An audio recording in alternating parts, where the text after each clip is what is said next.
Akashvani presents Morning News.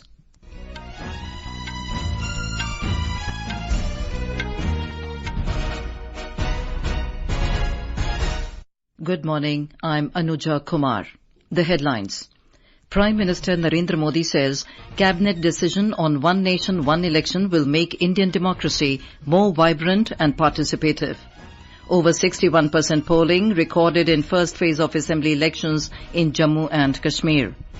President Droupadi Murmu to attend Safai Mitra Sammelan in Ujjain today. 4-day mega event World Food India 2024 to begin today at Bharat Mandapam in New Delhi. U.S. Federal Reserve cuts interest rates by 50 basis points in a first in over 4 years. Italy's 32 people killed and thousands injured in a series of explosions during past 2 days in Lebanon. And in cricket, first test of two-match series between India and Bangladesh to begin today in Chennai. And now the news in detail. Prime Minister Narendra Modi has said that the Cabinet accepting the recommendations of the High-Level Committee on Simultaneous Elections is an important step towards making Indian democracy even more vibrant and participative. In a social media post, Mr. Modi complimented former President Ramnath Kovind for spearheading this effort and consulting a wide range of stakeholders. Earlier yesterday, Union Cabinet headed by the Prime Minister approved the proposal for One Nation, One Election as recommended by the panel headed by Mr. Kovind. After the Cabinet meeting, Information and Broadcasting Minister Ashwini Vaishnaw said the high-level committee under the chairmanship of the former President held extensive deliberations with stakeholders, including political parties and experts. He said it will be implemented in 2 phases. इसका implementation 2 phases में होगा। First phase में लोकसभा और assemblies के elections को simultaneous कराने का प्रयास होगा और उसके सेकंड फेज में जितने भी अर्बन लोकल बॉडीज हैं उन सब के लोकल बॉडी इलेक्शंस को with in 100 days of general elections में करवाना, जैसे कि एक बार में सारे इलेक्शन का प्रोसेस कंप्लीट हो और फिर 5 साल तक सब के सब देश के निर्माण में लगे। Union Home Minister Amit Shah said India has taken a giant stride towards landmark electoral reforms with the Cabinet's decision approving One Nation, One Election. In a social media post, he said this reflects the Prime Minister's iron will to bolster our democracy through clean and financially efficient elections and accelerate economic growth through more productive allocation of resources. BJP President and Union Health Minister J.P. Nadda said the Cabinet's decision aims to streamline the electoral process and ensure better governance. He said the current system of holding elections at different times across states hampers development efforts and burdens the national treasury. Mr. Nadda said adopting One Nation, One Election will help lower election-related expenses and financial burden on the government. Jammu and Kashmir has recorded the highest voter turnout in last 35 years with over 61% polling in the first phase of assembly elections yesterday. Voting was peaceful across all 24 assembly constituencies spanning 7 districts of Pulwama, Shopian, Kulgam, Kishtwar, Anantnag, Ramban and Doda.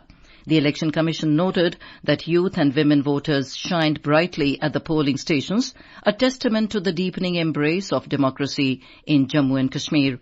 It added that their enthusiasm to cast their votes is an emphatic response in favor of the ballot against boycotts and violence.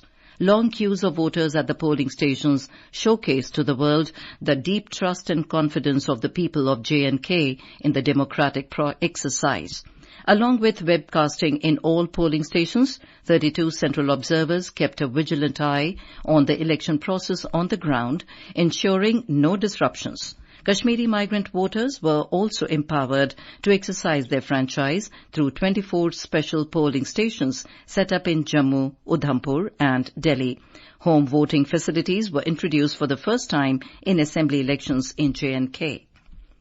J&K Lieutenant Governor Manoj Sinha has extended hearty congratulations to the voters for the record turnout in the first phase of assembly elections. In a social media post, he said the enthusiastic participation of voters is a testament to the strength of Indian democracy and people's faith in democratic values. Mr. Sinha said the record polling in a peaceful, free and fair election shows the strength of the Indian democracy. Prime Minister Narendra Modi will address 2 election rallies in Jammu and Kashmir today. Mr. Modi's first rally will be in Srinagar this morning, while the second one will be held at Katra, the base camp of Sri Mata Vaishno Devi Shrine, in the afternoon. More from our correspondent. Prime Minister Narendra Modi is arriving on a day's visit to Srinagar today. Upon reaching Srinagar, Mr. Modi is scheduled to address a big election rally at Sher Kashmir Cricket Stadium in Sonwar to encourage the people, especially the youth of the Union Territory, to exercise their right to franchise in the remaining 2 phases of J&K Assembly elections, scheduled to be held on 25th of September and on 1st of October. Meanwhile, the area around the venue has been put under a multi-layer security blanket to ensure smooth visit of Prime Minister Modi. This is Sunil Kohl for Akashvani News from Srinagar. Union Minister for Home and Cooperation Amit Shah will address a national conference in New Delhi today on initiatives taken within 100 days by the Cooperation Ministry under Modi 3.0 government. In a social media post, Mr. Shah said, in the first 100 days of Modi 3.0, many steps have been taken for the cooperative sector, which will help the cooperative system of the country to move forward with new speed and strength. This is Akashvani giving you the news. For quick news updates round the clock, follow us on our X handle at AIR News Alerts.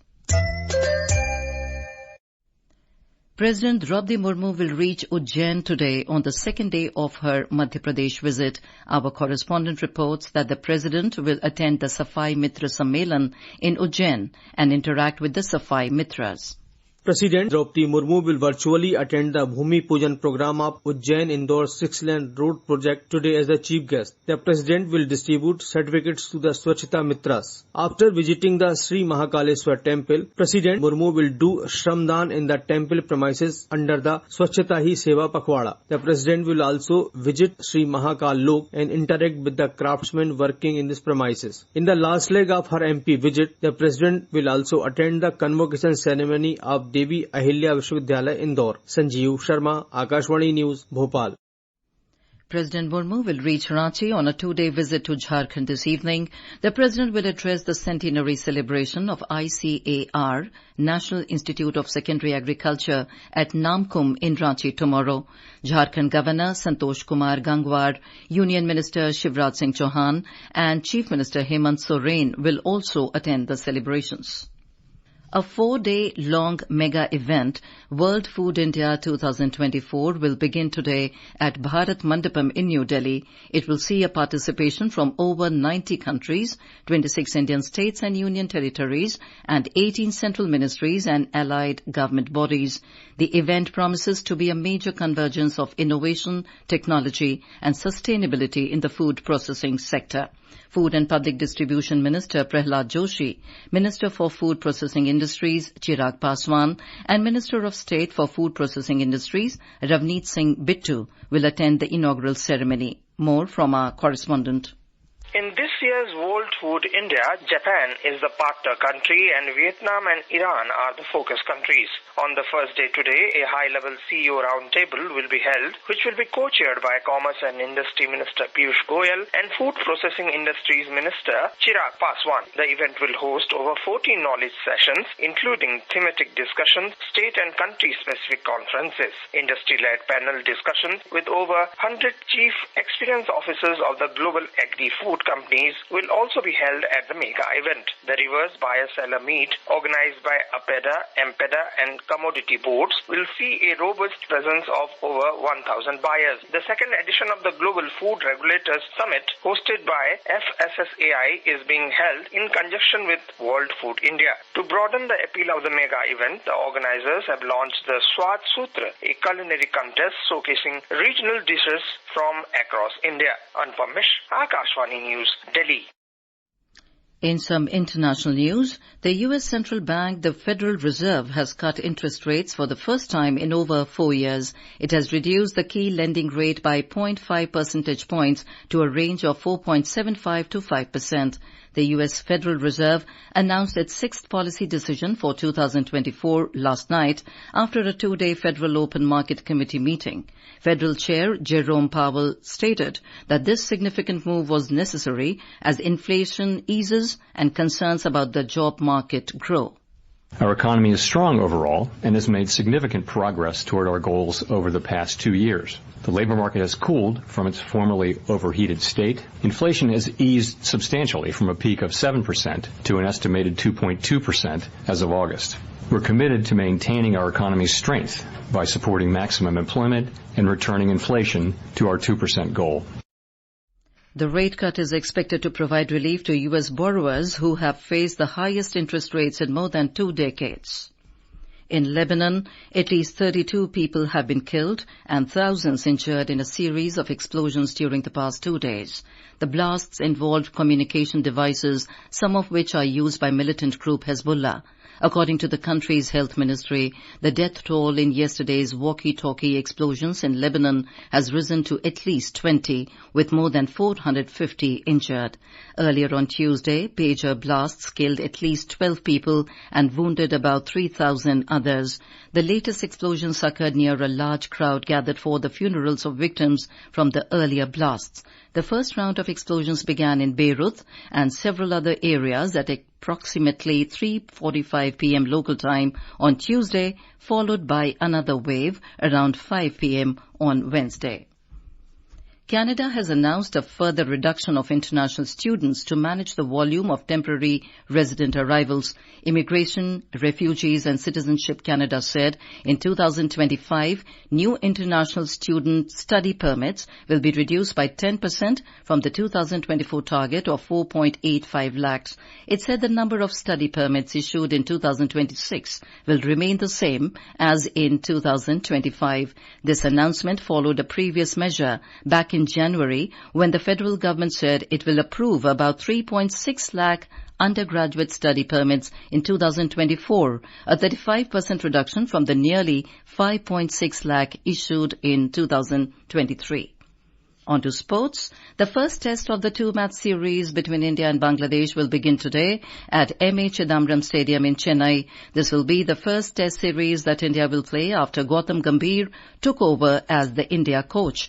Bangladesh entered the series with high confidence after a historic 2-0 clean sweep of Pakistan on its home soil, its first ever against the rival. On the other hand, India's last test assignment was a convincing 4-1 series win over England at home earlier this year. In China Open 2024 badminton tournament, India's Malvika Bansal stunned world number 7 and Paris Olympics bronze medalist Gregoria Mariska Tunjung in the women's singles opening round in Changzhou yesterday. Malvika defeated the Indonesian shuttler by 26-24, 21-19. And now for a look at today's newspapers, it's over to Shefali Singh. Thank you, Anuja. Acceptance of Coven panel's recommendations by the cabinet gets top mention in all the dailies today. One nation, one election set in motion will be in 2 phases, writes the Indian Express. A top headline in the Tribune reads, 60% voters show up in peaceful Phase 1 J&K poll to make their voices heard. India serves notice to Pakistan on review of Indus Treaty, notes the Asian Age. To tap the tourist potential of tribal areas, the Union Cabinet has approved a package providing 5 lakh rupees each to transform tribal houses into homestays, writes The Hindu. Economic Advisory Council report on relative economic performance of states reflects Vastu, reads a headline in The Pioneer, mentioning the ancient Indian tradition that south and west corners flourish more. And finally, cattle on UP roads to be fitted with reflectors to avoid late-night collisions with motor vehicles, cites Hindustan Times. And with that, it's back to you, Anuja. Thank you, Shefali. And now, before we end the bulletin, the headlines once again. Prime Minister Narendra Modi says cabinet decision on one nation, one election will make Indian democracy more vibrant and participative. Over 61% polling recorded in first phase of assembly elections in Jammu and Kashmir. President Droupadi Murmu to attend Safai Mitra Sammelan in Ujjain today. 4-day mega event World Food India 2024 to begin today at Bharat Mandapam in New Delhi. U.S. Federal Reserve cuts interest rates by 50 basis points in a first in over 4 years. At least 32 people killed and thousands injured in a series of explosions in Lebanon. And in cricket, first test of two-match series between India and Bangladesh to begin today in Chennai. And with that, we end the morning news. Have a nice day.